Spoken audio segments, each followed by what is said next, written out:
Are you using prohibited herbs? Are you willing to be legalized marijuana in this country? I have here some important things for you to know. Don't use any illegal drugs, but I am opposed to the fact that marijuana is illegal. The main reason for that is that smoking marijuana is no more dangerous to the user than smoking cigarettes and no more dangerous to society than alcohol consumptions. Yes, there are necessary limits to individuals' freedoms. Yes, marijuana should be regulated by government and restricted from consumptions by children. Yes, marijuana may be somewhat harmful to the user, but there is no logical justification for criminalizing marijuana, while the use of other drugs with virtually identical risk in entirely permissible. Government has a legitimate concern to exercise its authority to protect society and the general public from behavior and individuals. And government also has limited right to exercise paternalistic authority to limit and regulate the types of risk to which individuals can expose themselves for the reason laws that criminalize drunk driving. For just one example, are explicitly justified otherwise irresponsible personal behavior could put innocent people at great risk. Government also has the justifiable right to impose certain reasonable restriction on individuals for the general benefit of society, and because certain types of personal risk can have significant cost to society. For example, the government can require car manufacturers to install seatbelts and require drivers to wear them because vehicular show were the goals of legalizing cannabis Canada or fall, reducing criminal involvement in the sale of cannabis and reducing its availability to youth. The official goals of legalization are based on faulty premises. Let's look about of the government's claims keeping cannabis away from youth. It has been 50 years since use of cannabis began, shifting from the margins to the mainstream.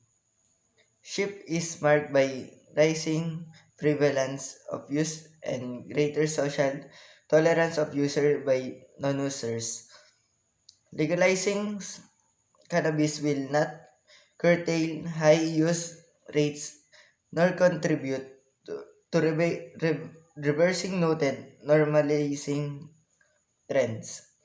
Illegal market distribution will continue due at least in part to overly restrictive regulations.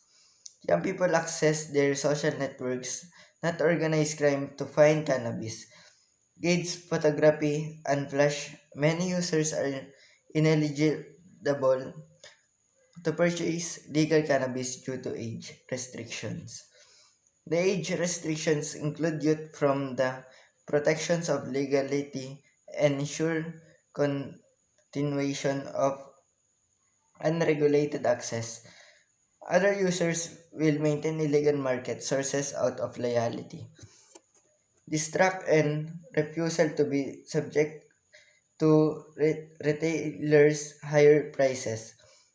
The goal of keeping legal cannabis out of the hands of youth will discontinue to be rated by social networks of supply. Reducing trafficking, we can learn a lot from the experience of other jurisdictions. For example, since Washington state legalized the sale of and become potted, and it begins to dominate their lives. This unquestionably happens in some cases, and in others it doesn't. It also happens with alcohol, which is made the argument recreational cannabis. In 2012, diversion of the product to the illegal market has been a major focus perfectly legal. In order to fight this argument for prohibition, legalization advocates have of state regulatory effects small-scale trafficking offenses in Washington. States were substantially reduced but high taxes on production and price markup by retailers created the conditions that ensure continuation of a thriving illegal cannabis market. That of a loser who risks arrest and imprisonment so that he or she can artificially invoke an endorphin release marijuana is often too of as a drug for stoners, but out of potties, since it's hard to feel enthusiastic about the prospects of enabling degenerate activities associated with happies and losers. Medical use of marijuana remains a serious national controversy with lively legalization debates and many skeptics. In order to fight the argument that marijuana has no medical use, legalization advocates are working to highlight the effects it has had on the lives of people who have used the drug for medical reasons, while promoting creativity, open mindedness, moral progressions, and closer relationships with God and the cosmos.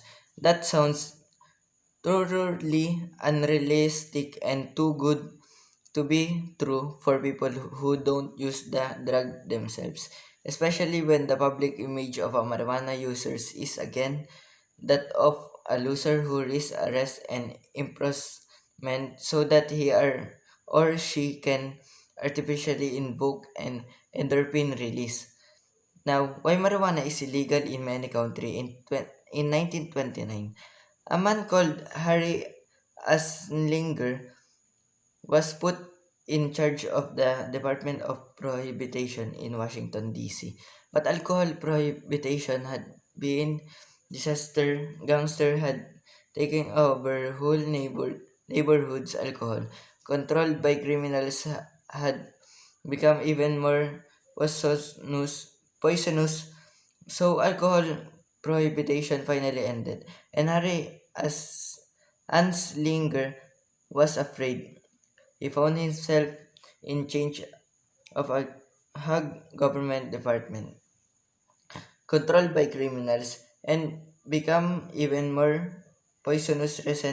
Recent years have seen substantial shifts in cultural attitudes toward marijuana for medical and recreational use. Potential problems with the approval, production, dispensation. So, our country should not use marijuana. Thank you for listening. I hope understand why marijuana is legal and illegal.